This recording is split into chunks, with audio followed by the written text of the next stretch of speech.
Hello, everybody. My name is Alex Rusher, and you are listening to the Weebs and Memes Podcast. This is episode, I think, number 6. Yeah, we're on episode number 6 of this nightmare. Oh, man. A lot of shows. So, yeah, I guess we'll just get straight into it. This week took a little bit of time for me to actually get around to watching the shows. I had a lot of stuff going on, and I think I had to watch like 5 or 6 today.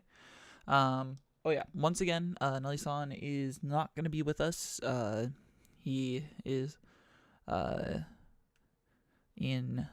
from his normal recording space, so once again, one more solo, but what I'm going to probably do is look at some memes on Reddit, and this time around I actually did bring water, so hopefully I will not get thirsty. But anyway, let's get right into the first show. So, Island, episode number 6. Once again, I'm actually liking the way that this show has been taking it, where it's a mixture of just how should I say this? It's a mixture of a slice of life comedy with a mystery. So like the first half of it's like, okay, it's all jokes and japes and all that, and then it gets very serious. And the tone changes dramatically. So with this episode, the first half of it starts out with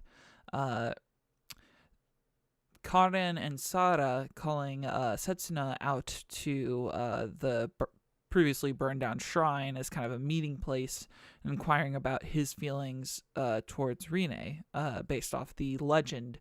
The two of them were supposed to be in love.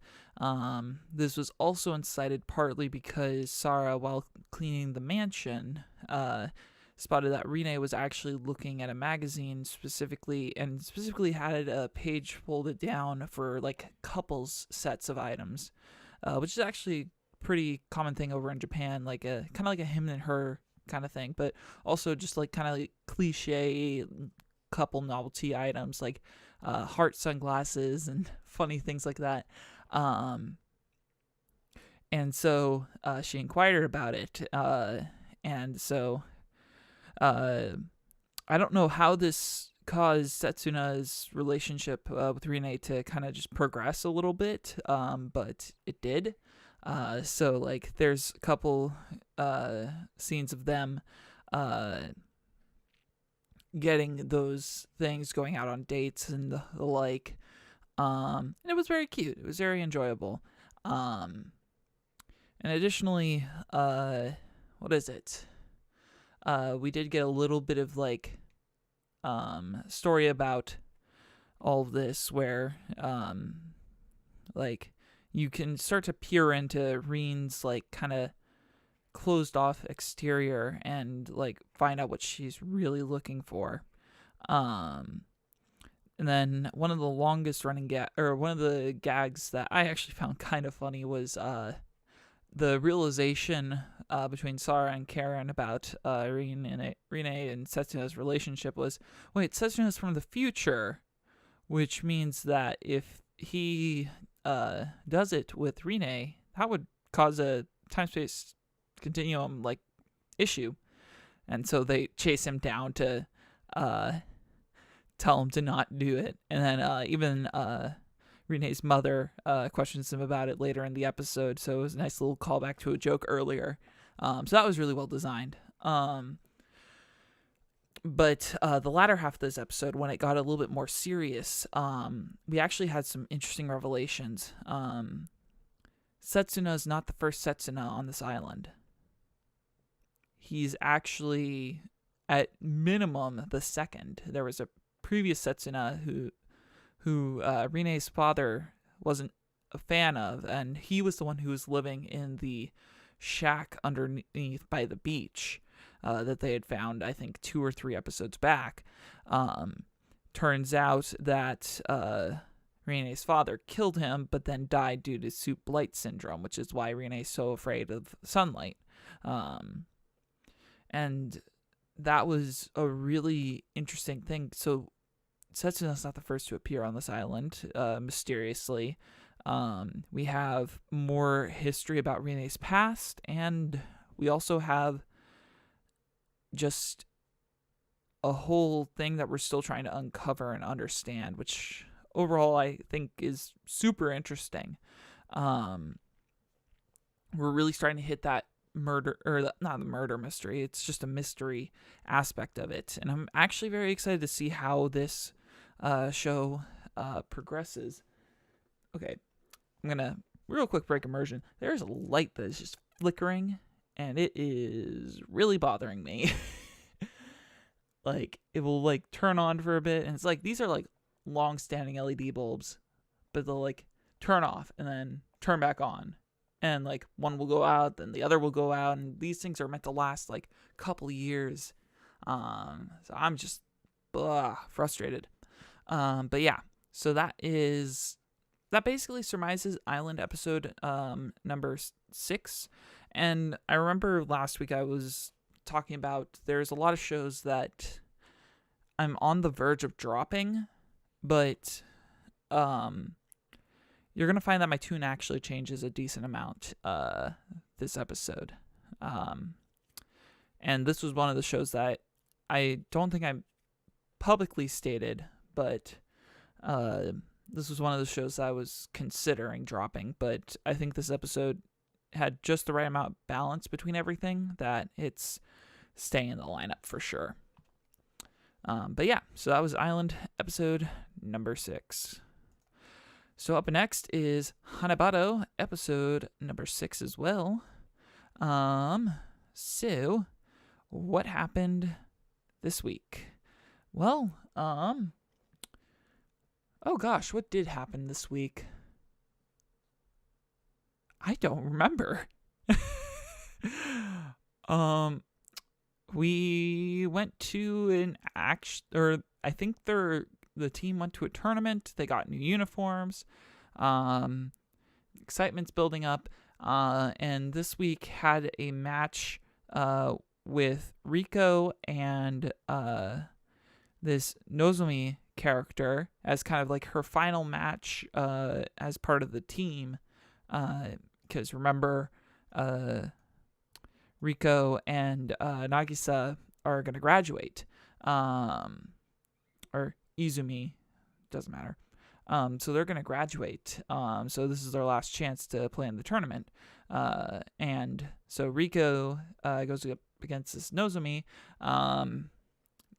And she's always kind of played this like, she's the one who's definitely like the second in command, but not really in the forefront. So it was definitely cool to see a little bit more screen time with her. But sadly, she ended up losing the bout.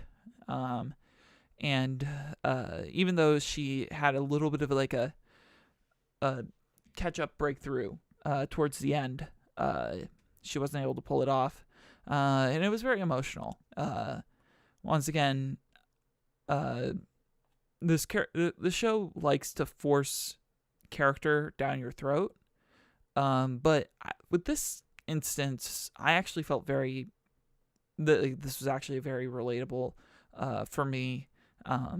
Because when I was in high school, I participated in some sports, wasn't really super athletic. But, last game, you think you're starting to get the comeback and it just all falls apart. It's very relatable. So made some feels. But it's going to be interesting how the tournament continues going. If we're going to have doubles or if we're going to have singles, it's definitely going to be interesting. I don't think we spent too much time focusing on Ayano this episode, which, I don't know, it's interesting. Honestly, when I went into the show, I thought the show would be a lot more about Nagisa than it would be about Ayano. So that was one of the things that I was like, oh, that's weird. But source material being different, yeah, I guess. Or at least they would have a closer relationship than being just focused on Ayano. But who knows? But yeah, that was Hanabado episode number 6. Whew. And what's interesting about my watch schedule for this is that, like, I'll start with these two, like, early in the week, and then I'll get to the remainder, like, super later in the week by just accident. Like, I mean to, like, start to watch these stuff earlier, but sometimes it just doesn't happen. But anyway, let's continue on with, how not to summon a demon lord. So, in this episode, or in the previous episode, Diablo, Ram, and Sarah Alicia, who they're supposed to go and visit the Elven Kingdom to try to talk them down. But apparently, instead, they are talked to by Celestine. Sorry, I need to get some water real quick. Wow. So they're talking to Celestine about getting the enslavement collars removed, because apparently she knows a person who can help with that. So they actually go out to this slavers camp, or like the slavers market, which Diablo initially has very perverted thoughts about. But it turns out to be a little bit more wholesome, not entirely wholesome, than he previously expected. And they meet with the owner of the establishment. After giving her a letter from Celestine, Diablo and Sara go to practice the removal, as Diablo doesn't quite yet know how to unravel the magic, and this... Oh my god, I'm really trying to speak. The slaver lady can see magic, and she actually notices the demon that's inside of Rem, but Rem quickly backs out of that conversation. And Sarah's apparently not the smartest about it. But anyway, so they go into this room, just Sarah and Diablo. Rem and Alicia stay outside. And it's definitely not implying anything. I mean, we're watching the entire thing happen. He's just using magic, but the way that the woman's describing it, it doesn't sound good. It's bad. Anime out of context. Yeah, no, that was an awkward watch. But it turns out that Diablo's unable to unravel the spell because the magic is kind of like a yarn ball, all tied up, and he can't untie it because he has to basically do that while holding his breath, and he can't do that for that long. So they forego that conclusion for the time being. And just before everyone's about to go to bed, a flute starts playing, and Sarah's like, no way, can't be. And they open the door to find Kira El Greenwood, the first prince of the Greenwood household. And if this the sample image doesn't say anything to you about what this character is going to be like, well, ugh. One eye cocked and just disgusted, demented face. He, in the beginning, he shows an air of, I'm going to be very polite to you. But once he's away from this adventuring group, his true colors show, as he really, really wants his sister still. He said he was going there for a peaceful solution. Didn't seem to work. At least at the moment. So it's gonna be interesting. He said he's gonna come tomorrow and inquire once again. and have that be the last time he inquires. So I'm expecting maybe he's gonna like use a charm spell or something. We will see how that plays out. But that's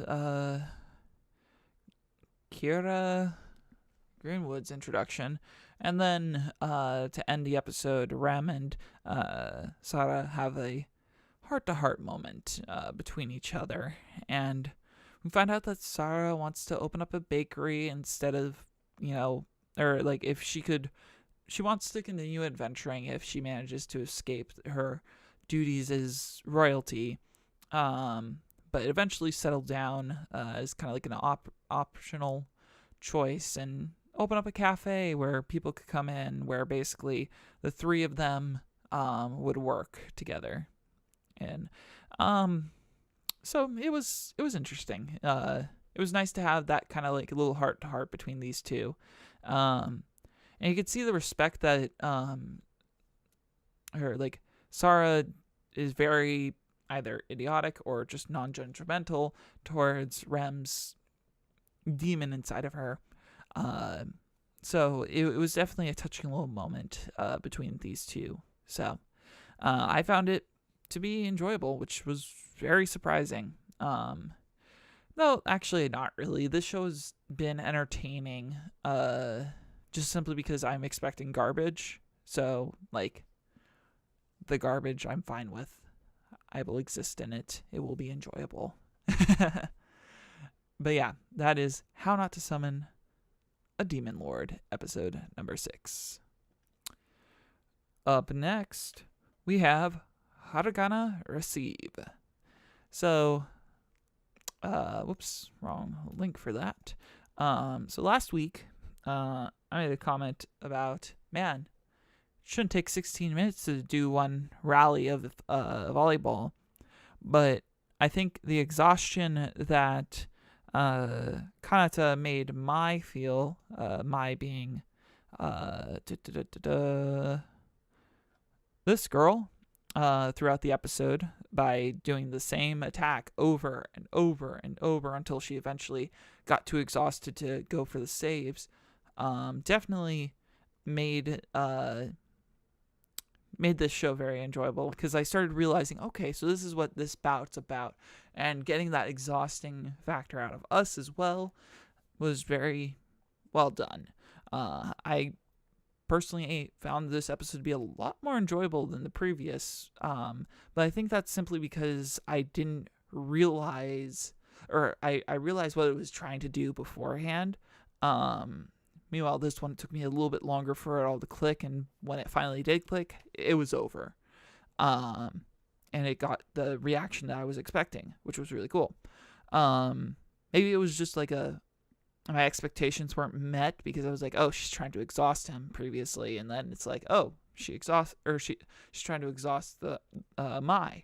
Oh, she exhausted her. Sweet. And I did get that conclusion from the previous episode. She was still running around perfectly fine. Like, I'm going to protect, or I'm going to save all of these. So it was nice to have that kind of realization, and then it's like, oh, hey, here's your expectation satisfied. And it made sense, and I found it to be a lot more enjoyable. To kind of conclude the episode,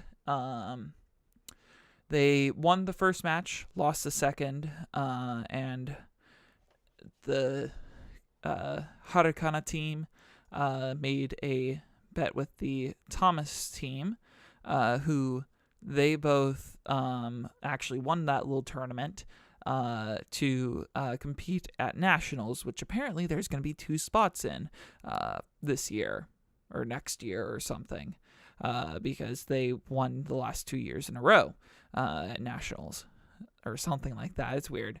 But let's all go together. Later that night, Team Harakana was like, hey, let's learn how to actually like do calls to each other. So they learned that, and we finally get an interaction with Akari Oshiro. So it's gonna be interesting to see what she's all about. Is she going to be a coach? Is she going to be an interesting new character? But she basically showed up at their school, so hopefully she has something interesting to talk about. We'll see what happens. But yeah, no, this episode was definitely a little bit more interesting. We're gonna have to see where it goes next time. So it's maintained my interest somehow. Life found a way. All right, so that was hard to kind of receive. All right, up next is Angels of Death. Right? Yeah, I think so. So this week on Angels of Death, we find out the result or the effects of the the effects of the medicine that Zach had taken that previous episode, where basically it drove him insane. It turns out that it was stimulating his desire to murder, alongside giving him flashbacks about one of his first or most notable or inspiring kills against the adopted family. Basically, the reason why he killed them was they were forcing him to dig bodies. He sees a skull in the ground. I don't know, they were being abusive or something. He finds a skull buried where he was digging, and he then looks up and sees them smiling in the room. He walks in the rain, watches the TV, and sees a horror villain kill two lovers kissing in the woods. And he's like, "Oh, it's that simple, huh?" And he goes and stabs the two people in their sleep. Give me 1 second to get some water real quick. So Zach decides to, oh God, what the heck is that? Oh, that's a cat. Huh.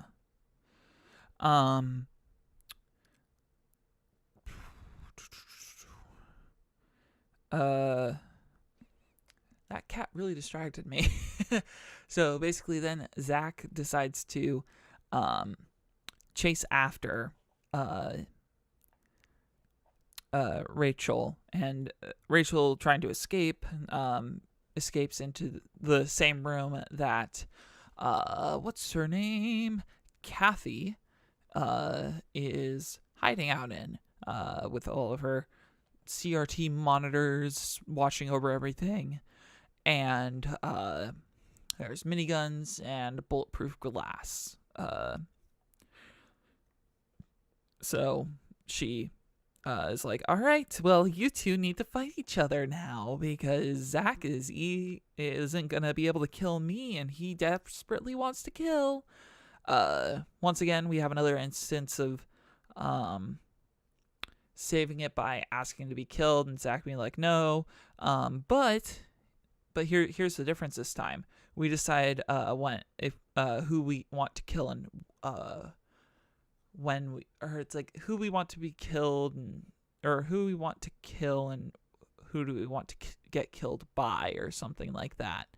And that, for whatever reason, motivates Zach to cut himself open instead of what is it? Killing her. Kathy comes out of her bulletproof room and is like, "You idiot!" Also, mind you, she also gave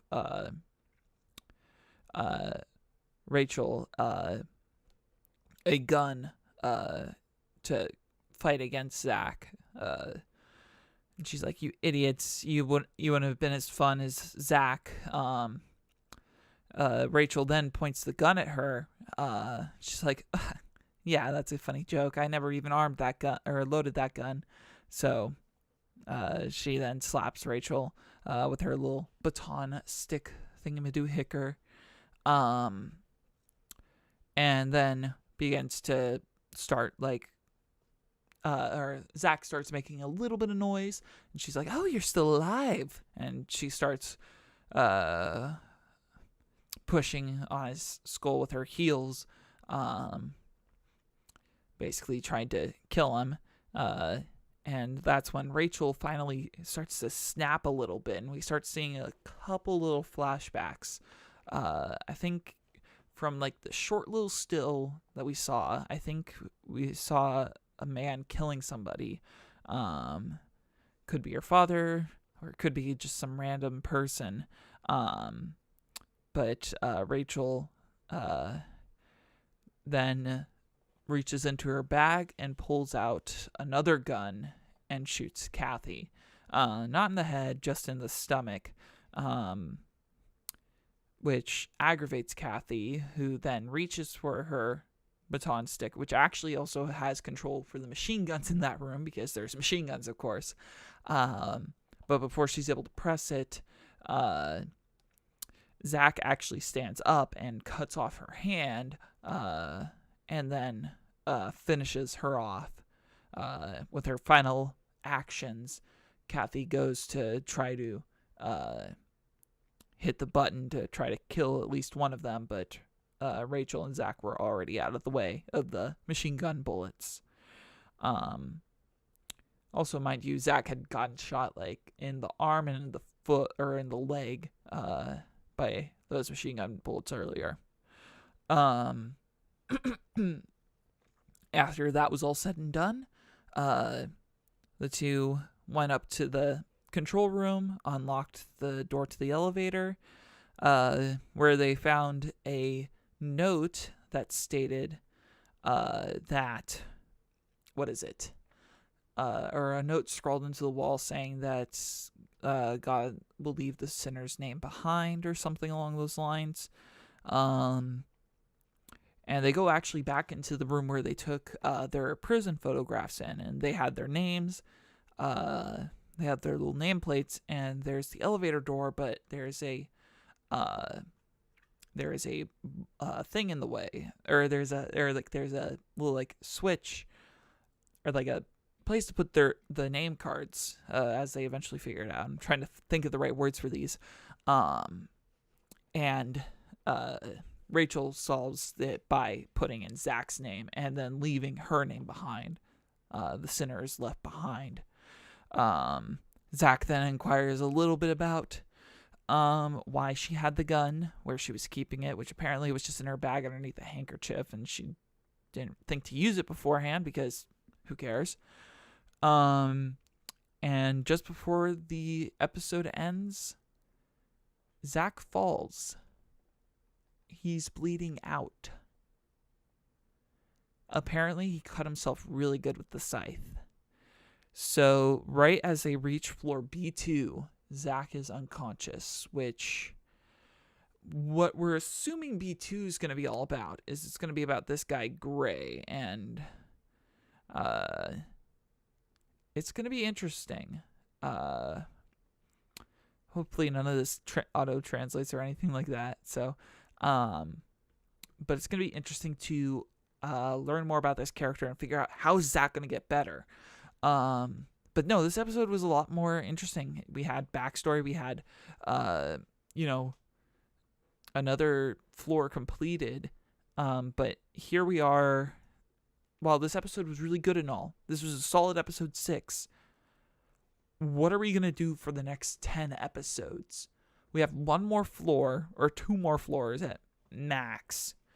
We're probably going to spend one episode repairing Zach. We're going to spend another episode meeting the new person. And then the episode after that might be defeating them, or maybe 2 episodes after that. That still only puts us at episode number 10 of 16. And that's what's really scaring me. Is there's still more episodes after this, and I don't know where they're going to get any content for that. Unless that last floor is just absolutely insane. Once again, reminder, I haven't played the game. I haven't watched or haven't read through the manga anymore. I am actually going to do that after this. Thanks for reminding me. But yeah, I have no idea how they're going to get more content out of this. But that's just like future proofing concerns. It's not super stressful at the moment. But overall, there's been a lot of redemption this week, which is really nice. And it's going to be interesting to hear Nellie-san's opinions when he comes back. But yeah. So that is episode number 6 of Angels of Death. All right. Up next is 7 Senses of the Reunion. I guess we'll here get that open. So in this episode, Haruto goes to chase after Asahi after getting previously kidnapped by other people, or by the 2 guilds, the Red and the Blue Guild, or Angelus and Southern Cross. And Haruto's fighting tons of people to save her, but eventually gets overwhelmed, and by that point, Satsuki and Takanori had convened, talked, and then they're like, all right, we gotta help Haruto, and they teleport on over to help out. The reason why Satsuki decided to go and help is because during one of the fights of the boss battles that the 3 of them had taken care of earlier when they were kind of going back down memory lane, Satsuki remembers a conversation that she had with Asahi when they agreed that they were rivals for Haruto's love. Rest in peace, Takanori. Yo girl ain't gonna get you. But anyway, so she manages to convince Takanori to go with her to help Haruto. And so they go and help, and they encounter the kind of like the big bosses alongside a bunch of other people. And eventually, after a little bit of struggling on both sides, Satsuki awakens her sense. So apparently her powers weren't fully there since starting Reunion, and is able to use the full power of her elemental sense to just grab all of the enemies and just launch them far away. So that only left the leader of the Southern Cross, and the leader of Angelus. And I think the Southern Cross's leader was actually using essentially mind control to see the future, which is why they were struggling to begin with. He then punches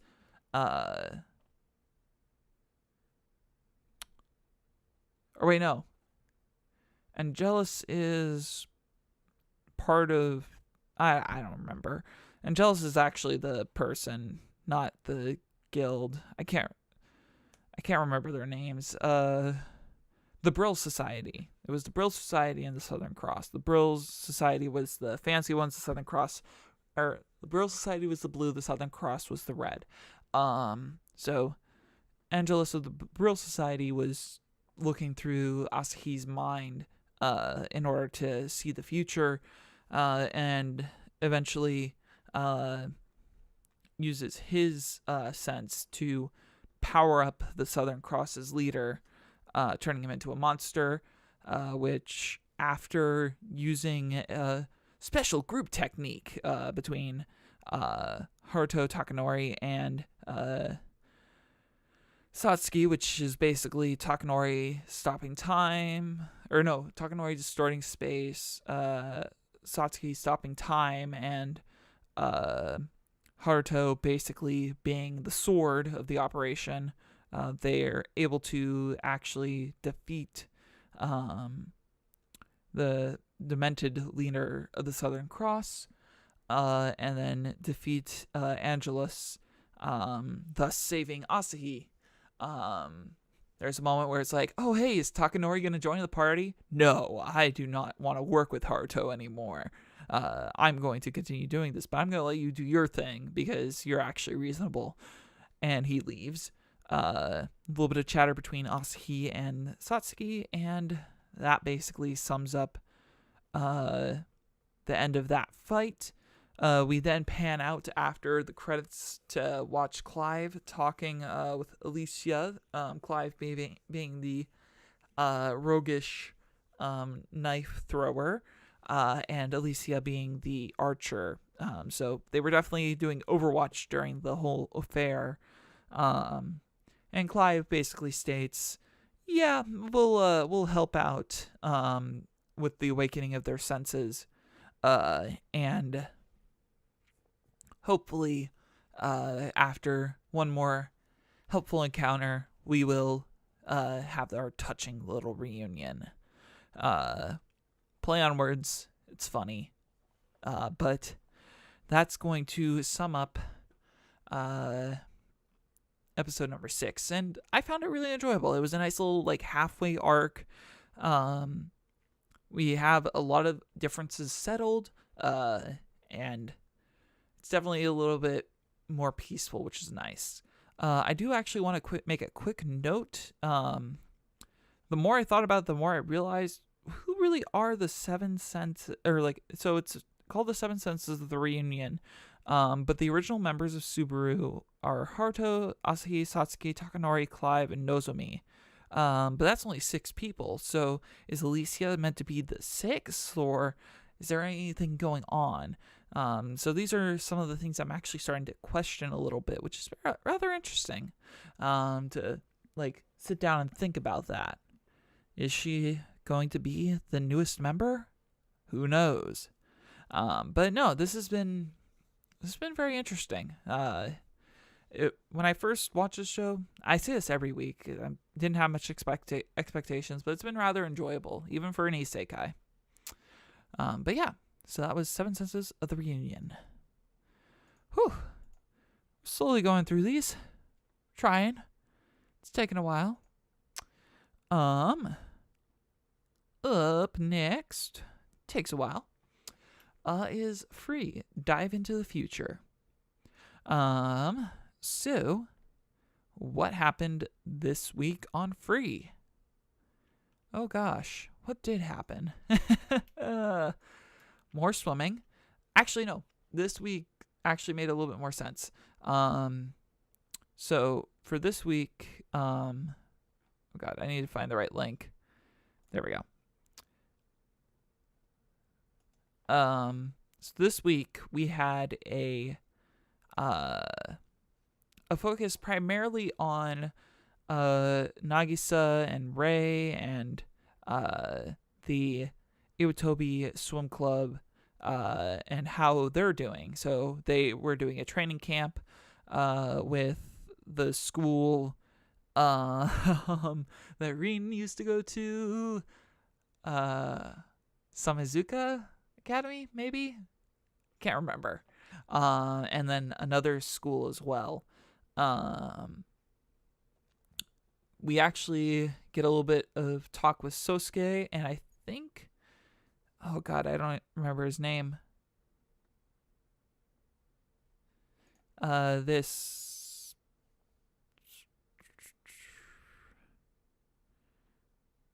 Natsuya Kirishima? I don't know. I don't know if we... Yeah, I think it was Sosuke and Natsuya talked for a bit during that. I don't know. I can't remember why Natsuya was there, but he was. So they talked for a bit about swimming and stuff. There was a nice little finally getting over fears moment from Romeo, who apparently struggled a little bit. Oh god, wow. You can tell where budget went on this. Little Romeo, he's the new freestyle swimmer, He was having a little bit of difficulty at the start, but he's finally starting to get into his groove, which is good. It's good to see people finally like get over things holding him back. But that was an interaction, and we got to see how Iwatobi Swim Club is doing after Haru and Makoto graduated, which, it's definitely it's a very like familiar feeling. It's a high school reunion you're interested in, but it's like seeing what it is 1 year later when you're not there and you're not, either in charge anymore, or it's like it's left to its own devices on how it grows. And it was a really relaxing episode, which was nice. And then I think there might have been some more head games with Haru, but I can't entirely remember, as he wasn't the primary focus of the episode. So it was nice to have a little bit of a break, especially after such a dramatic, just like an ending where it's like, you do realize that everyone you swim with gets hurt, and it was definitely interesting. So I'm excited to see what next episode brings. Oh my gosh. Oh man, we are on the final 2. Alright, Yuragiso no Yunasan. Episode number 4. So we're starting to reach we watched episode 5 of Free, and then episode 4 of Yuragiso no Yunasan. Because its next episode comes out in a bit. I think this is characters. Yeah. I forgot that I don't know these characters' names. Oh, hey, shoutouts to URLs. I actually now know this character. So this episode actually focused on Sagiri and Yaya, Cat Girl, or the Shuriken / Kunai Girl, and the Cat Girl. And we learn more about them and what makes them unique in this household. We had previously learned about them like in episode 2, but it's kind of like that more focus and in depth. So like episode 3 was more about what's his name? Kogarashi, Yuna, and Chisaki. But for Sagiri, what we learned about was she goes to the same school as Kogarashi, and she is a psychic ninja, is what they refer, or she's part of a psychic ninja group.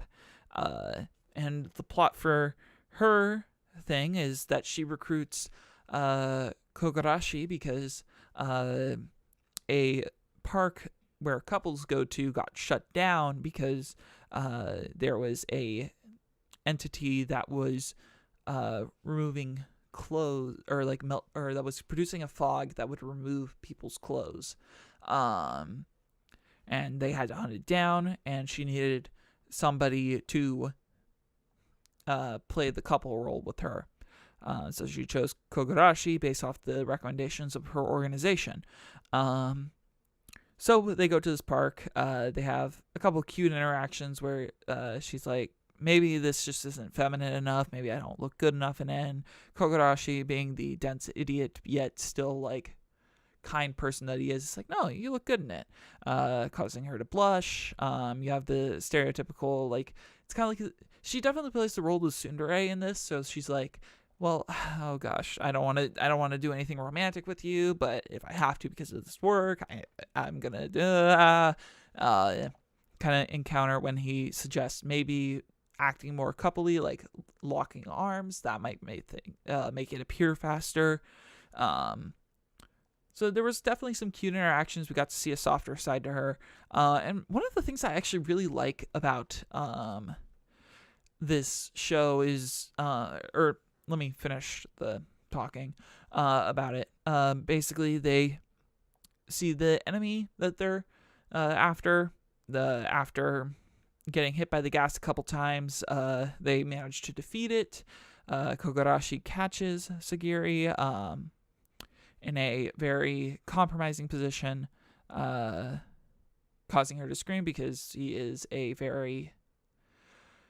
harem character. I think that's the best way to describe it at this point. But she screams and they fade to black, they get changed, and they interact again.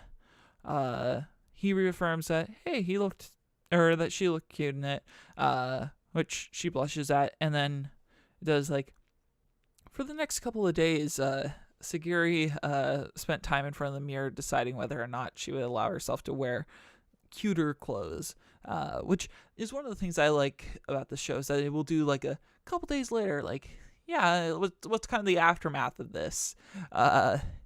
So it was definitely a really cute interaction. It was really interesting. And then the second character who got highlighted this episode was Yaya. So for those who don't remember, she is possessed by a cat god, and we actually learn a little bit more about that. They're actually not deemed to be violent. They just her cat god really, really likes her. The issue for this episode was the inn owner was going to be away for a bit, so the residents have to take care of food for themselves, and everyone tries to cook, but no one's really good except for Kogarashi, which, as Nellie-san mentioned in a previous episode of the Weebs and Memes podcast, what's really funny about Kogarashi is that the reason why he's so good at a variety of different things is that he's been possessed by many different things, or many different professionals, and they forced him to actually, like, work to the bone. So he actually had made smoked some salmon, or not salmon, fish, arbitrary fish, and Yaya actually really liked it and started following him around. And after a day of being very stalkery, he eventually manages to interpret what she's asking for, and cooks up a whole bunch of fish to share with both Yaya and the spirit that possesses Yaya. So it was definitely a really interesting event that occurred, or interesting conflict.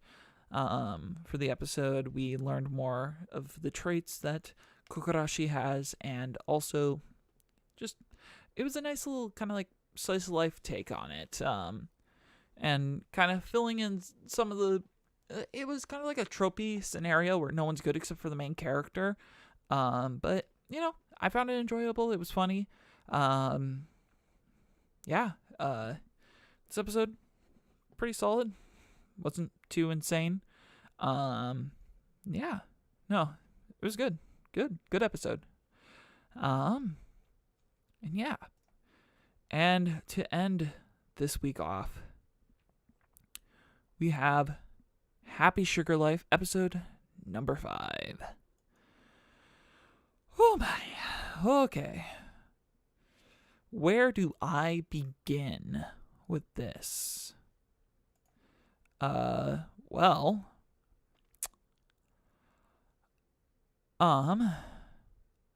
the previous episode, towards the end of it, Sato, we see Sato's locker being investigated by one of her co-workers, and we find out that the co-worker is obsessed with her. Also, meanwhile, Shiho's just going absolutely crazy because of, because Shiho's going crazy because of the visions of her mother that she's seeing and all that, and trying to interpret what that means. But anyway, so Sato confronts the person who was snooping in her locker, who is a coworker, which, by the way, like, before they did, like, the super reveal that it was her, because it was kind of difficult to tell which coworker it was, like, she was in every single, like, kind of glam shot for that episode, just staring at Sato, and by glam shot I mean like working shot. So like basically her like running around taking orders or like getting water or delivering water to tables.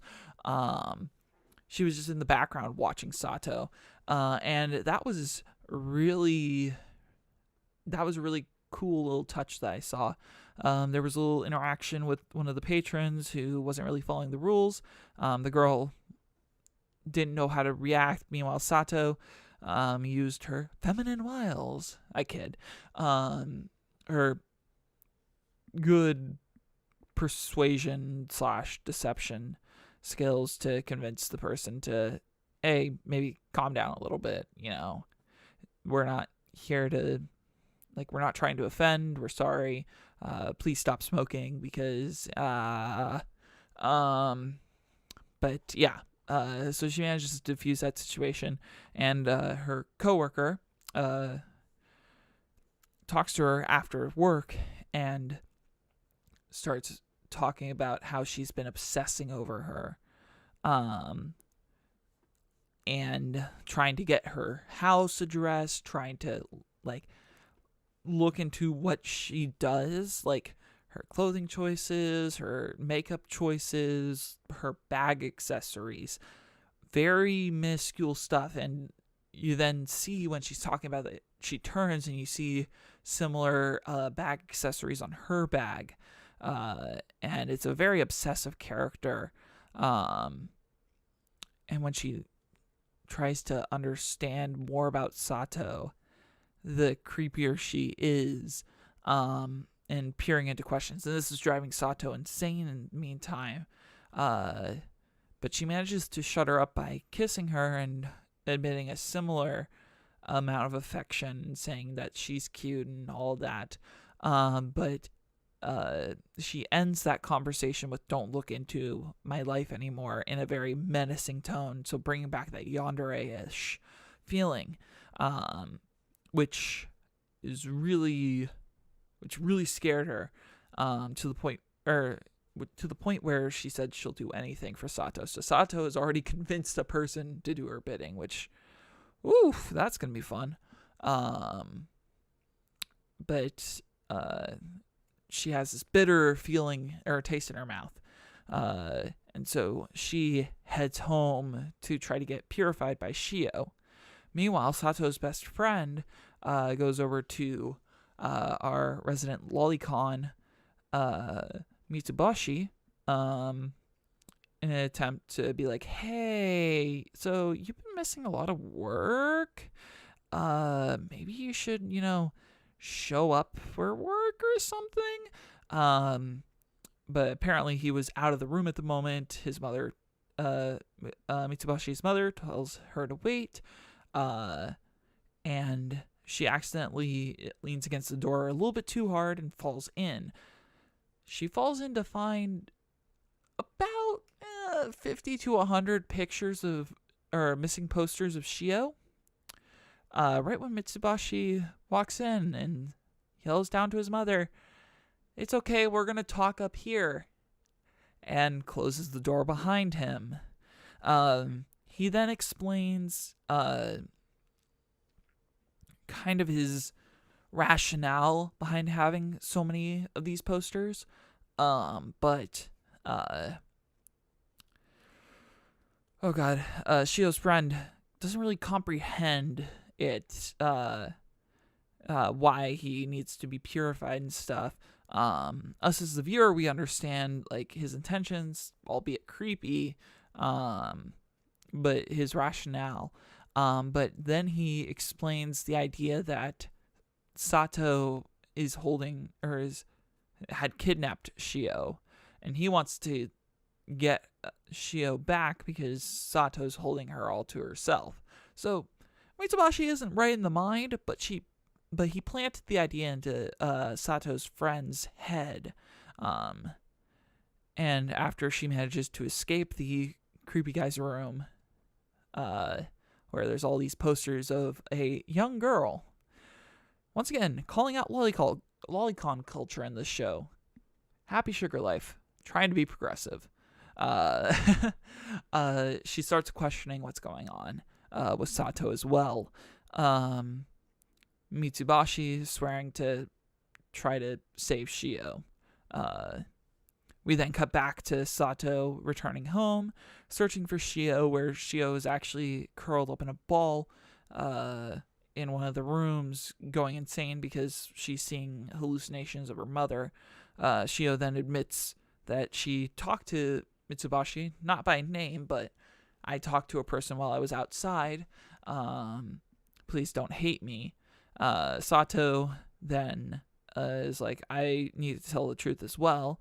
And when she's about to tell the truth, she quickly changes the focus from, yeah, hey, I killed your parents, or I killed my aunt, or I killed somebody, to, I told somebody else I love them, when I truly love you, because that's what she needed to do in order to get out of that situation that she encountered earlier that day. To which Shio forgave, and everything was right in Sato's world for now. And to end the episode off, we have Asahi Kyobe walking up to Sato's friend, who I can't remember her name for the life of me, kind of ominously standing to the side. So I'm expecting Asahi to play a more prevalent role next episode. But no, honestly, this episode was one of my favorites so far of Happy Sugar Life. There was some revelations about, hey, here's something that's going on in this story. Oh God, this is messed up. Alongside various other little things. I found this episode to be very interesting. And I'm definitely really excited for the next one.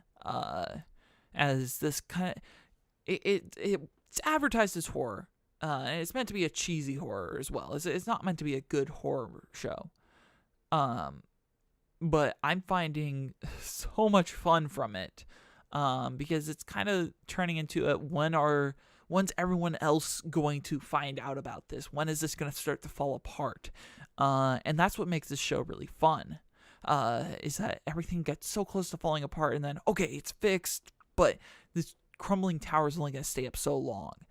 This is definitely the best show of what we're watching this season. And that's hands down. Like, this is really, really good. And I just can't wait to see where it goes next. But that concludes Happy Sugar Life, episode number 5. So, what do we do now? We've gone through all of the shows for this week. Oh gosh. Well, I guess what we can do is we could talk about, I don't know, My Hero Academia, or I don't know, Persona 5 the animation? Nah, let's just look at memes. So I got Anime IRL pulled up. Now, a couple of these are purple. I think this set of 3 and this one we've already seen. I went with past month, top of past month for Anime IRL. So hopefully we get some fun memes out of this. And, it's all about just having fun. So, all right, let's start with the one at the bottom here. And it's, the breeze sure is refreshing, but I can't appreciate it. It's consumed with anxiety. Oh, man. Pretty good start. Good memes. I'm actually going to pull this one up in a new tab because, oh God, I can't even read that, even with this. I should warn you, I'm an animal in bed, says the girl to this guy. And just in bed, pet me and bring me food. Oh, that's adorable. That is adorable. All right, we got something hosted on Imager. Nice little gif of a person going to bed, hops in, and the bed consumes. Oh, and the little water effect. Oh my God, this little water ripple effect. Oh, that's adorable.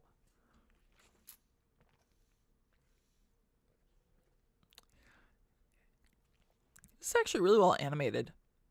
Like, everything from the approach to the shadow, to the ripples. Pretty nice. All right. Another one. Ooh, it's a happy sugar life. We have Shio. Now it's time to cook. But I don't know how to cook. I remember this little scene. It was just like a short, like... Or no, this wasn't too short of a scene. It was like, Shio's like, okay, I'm going to cook now.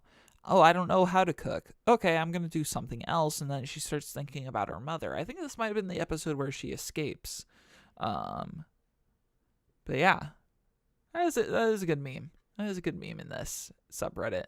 Very relatable. I should learn how to cook a little bit more. Yes. We have something from Grande Blue. So, lighting some oolong tea on fire. If you can light it on fire, that means it's alcohol. Then you want some water. Main character takes it and lights it on fire, which turns out that it's vodka. How come you can light it on fire? Don't worry, it's no problem. So, if you were still trying to understand what Grand Blue is about, it's all about frat boy culture. And it is very cringy, to say the least. Up next, we have somebody's dojin or something. Reference to Maha Shoujo Madoka Magica with protagonist kissing. Oh God, I forget the names. The black-haired girl while giving her juice to the blue-haired girl. I actually really liked Madoka Magica, and I feel really bad that I don't know the names again. Oh well. Up next. Yes. This is from Chinobu, which is it's like fifth graders syndrome. I forget what the... Oh God. Fifth grader syndrome. So this is a... Oh God. Or eighth grader syndrome. I'm stupid. Whoops. Eighth grade syndrome anime. Chunibu demo koi ga shitai, or love chinubyo and other things. Which is basically an anime about this thing called eighth grader syndrome. Basically like, oh, I'm a superhero and I can do a bunch of cool things in my head. And it's a thing that can occur when people are growing up, where they want to keep playing the stories in their head and use that to escape reality. It's actually represented in Psyche K by, or like, oh God. Okay. Oh God, I can't remember the name of the show. Is it a short or is it a continuing series this season?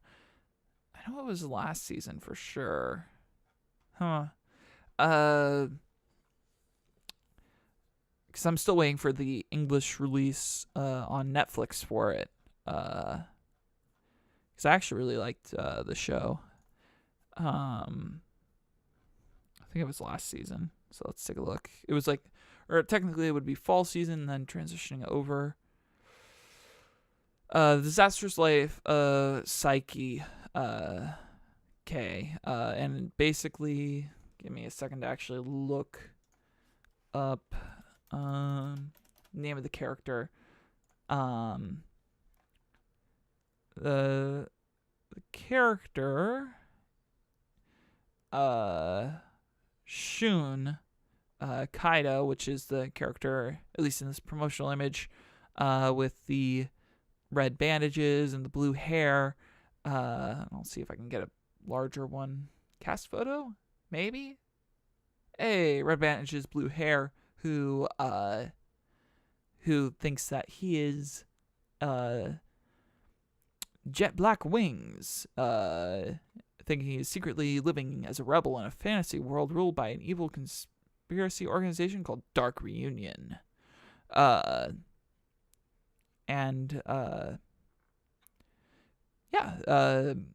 kind of mindset. Where did I even... Oh, it's because of this show. It's like, where did I even get on this train of thought?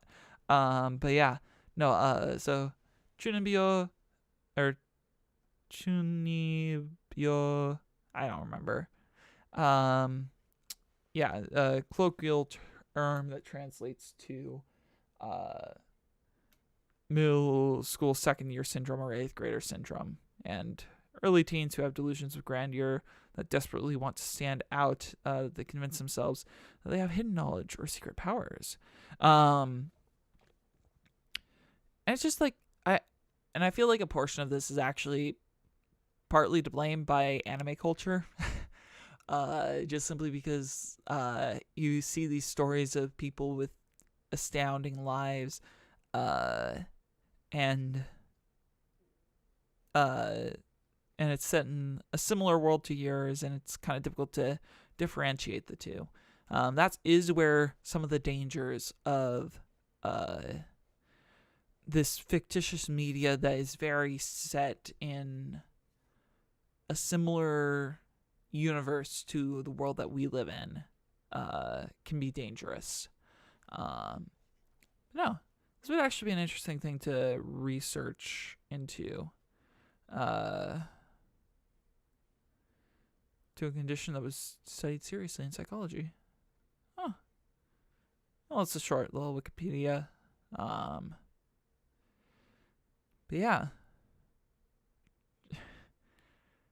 D&Q, who act like delinquents, subculture, who go against the mainstream trends, and evil eye, who aspire to have special powers. Oh, that's interesting. I might have to... this is such a short, Wikipedia page. Anyway. But yeah, so... Shinobu, love and other things. I'll yank your hair, your antenna hair. I'll yank out your antenna hair. And she responds with, please don't, it's my most attractive feature. Pretty good response if you ask me. But yeah. I'm actually going to move this over so we don't tab back over to it. Up next, yes, a good edited photo of a person licking their computer monitor, and it's definitely not a phallic image in any way, shape, or form. Yeah, that upvote button. I don't use Reddit. Yeah. We have a good old Sailor Moon. You have great legs, Tenno Haruka-san. Thanks, I've been running away from my problems. Excellent. Oh, good old translation. Oh, that's so much fun. Yes. Pet of Sakuraso. I'm expecting dinner to be ready. What's a twist? Yeah. No, this show was actually very fun to watch. And it actually touches a bit on autism spectrum, and I think it's primarily autism spectrum. I don't think it talks too much about other mental illnesses, but I really did like this show. It's beautifully animated. Let's start off with that. But additionally,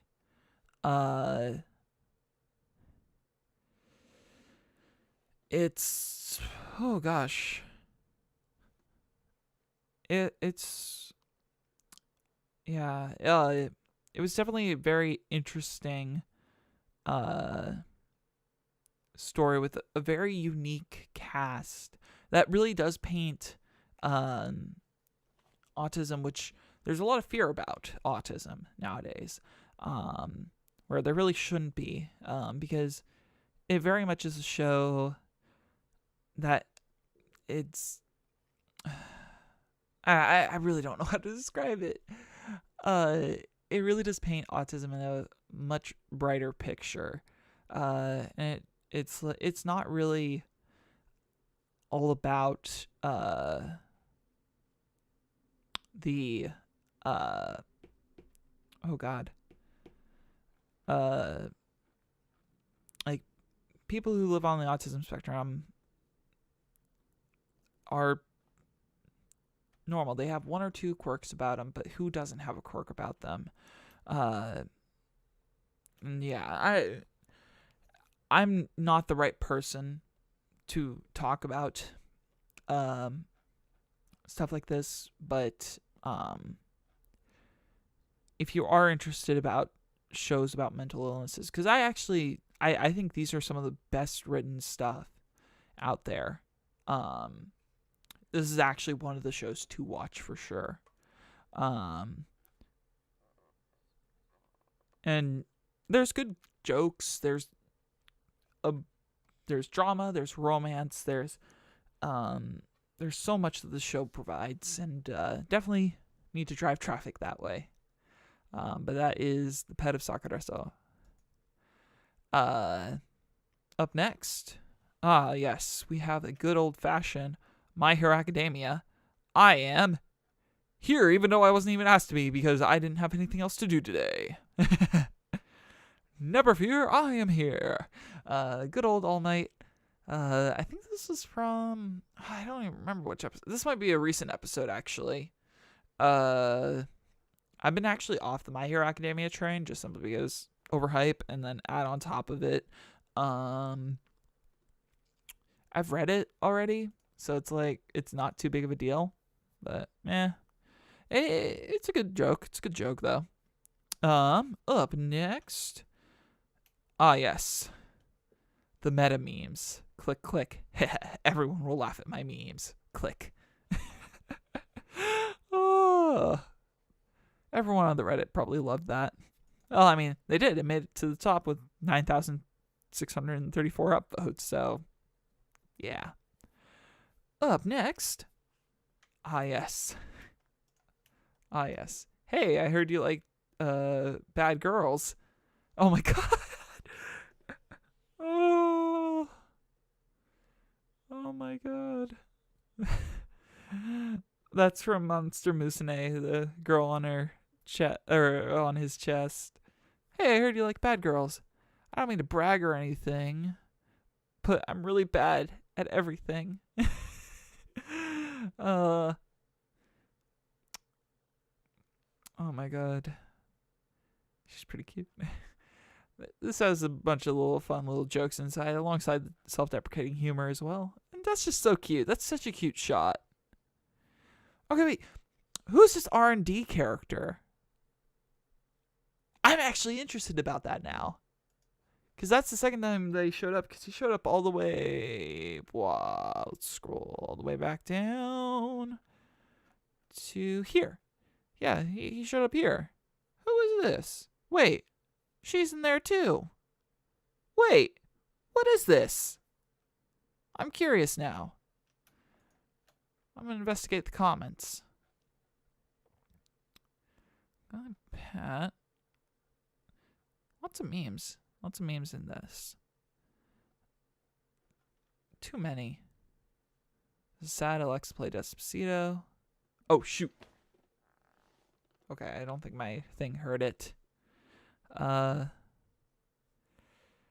Okay. Oh, geez. I don't know.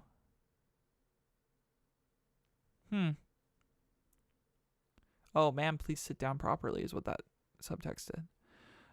I have no idea.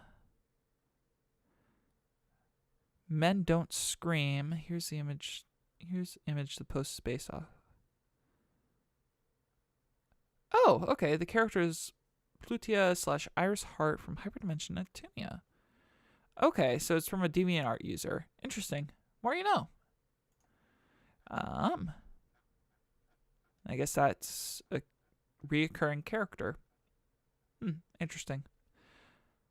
Hey, it's, it's cool to learn these things and how people know things. Also, adorable. Just absolutely adorable.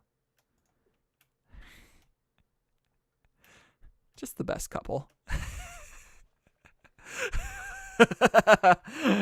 Oh. One-sided relationships. Yeah. Good old jokes. All right. Up next, we got a K-On! Meme. Azinyan, we can't speak in Japanese from now on. Azukat. I actually haven't seen K-On! I've actually been meaning to get around to it. Probably should. Yeah, I'll add that to my list. But yeah, so that was something from K-On! Up next. Oh my god, this is perfect. How do you feel about me? Well, of course lobster. Typical tsundere. What show is this? I feel like I've seen it before. What the? Oh, that is hentai. Never mind. I've seen images from it. I haven't actually seen the show. We have a nice lying down in bed, looking at your phone. Probably should be going to sleep. I feel that. That's the end of that meme. I've seen this lying around going around. Thank you for waiting. People are looking at her abnormally sized. Yeah. Those are some lovely meat buns she had on her. And cook starts reaching in. Don't stick our meat buns down your chest. But I thought the customers would like it that way. Oh, God. Yeah, that's a culture thing. So these are some from last time where Brock becoming a good cook. I have no idea what this one is. Oh, actually, no, this one I saw, but I don't think I showed on stream. So there's this girl in my class. Which one, Forrest? I thought you liked every girl in your class. As it should be, little brother. You're a chip off the old Brock. Oh, God. Brock being a womanizer. It's a thing. We got the return of a good old fashioned Love Live meme of Nika Nika ni. Well, that will complete that requirement for the week. And Gigi, I think there's something wrong with me. I meet a lot of people, and at first everything seems to be going okay, but then I start feeling like such an outsider. From Studio Ghibli's, what's the name of it? From Studio Ghibli's, oh God. Kiki's Delivery Service. Oh God, that would have really killed me, had I not remembered that. But yeah, it's pretty relatable meme. Up next, oh gosh, Kaspersky. We have a good old-fashioned. This is relevant because of the date. Today's August 1st. Shouts to Digimon. And to finish this week off, we have this comic, which I actually saw on another subreddit. Maki, I think I'm sick, from Nico. Oh, this is actually a Love Live reference. Shoot. I didn't realize this the first couple of times. I just realized how much of a degenerate that made me appear to be. Oh, gosh. So Maki runs off, drives home really quickly, opens the door, and lying in bed, lovesick.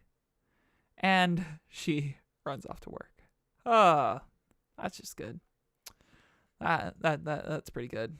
And one reminder, ending things off, living on your own sure costs a lot. Still the top voted. Barely really qualifying for this, being submitted 25 days ago, which should be about around the range that we did the last one. So, yeah. So that was this week of Funny Roll. I hope you all enjoyed watching. It's been a whole lot of fun doing this, and hopefully next time we'll have Nellie-san back. He'll probably be in Japan, though, so... Or what? Will he be? Actually, no, he might actually be in town. Might actually be able to do this one in person. We'll have to see. But anyways, if you all enjoyed, please make sure to follow myself and Nellie-san on Twitter. I always leave the links in the description of the YouTube video. If you're watching this on Twitch, at Nellie-san _ and at Alex Rusher. Can't actually get it to the actual one right now, because it's just an automated loop on our little overlay. And then also make sure to subscribe on YouTube to at least myself, which I'm still working on the URL. I think you can use a bit.ly link, bit.ly/Alex Rusher YT, I think is the thing. Let me just double check that. Yeah. So I have a link to that. bit.ly/Alex Rusher YT, and that should take you to my YouTube channel, which is nice. And there's also a casual link to Nellie-san's channel as well. So if you want to tune in to our stuff, go there. And that's where these also all get uploaded to later at some point. I'm trying to work on getting these up faster. I still have to get Splatoon 2's finale uploaded and other stuff. And then also make sure to follow us here on twitch.tv, because the best way you can listen to our show is live, because you get that fun old interaction alongside other things. But yeah, anyway, I want to thank you all for listening, and hopefully you all enjoyed the show. And hopefully we'll see you all next week, next Friday at 8 o'clock p.m. Pacific. Anyway, thank you all for listening, and have a good rest of your week.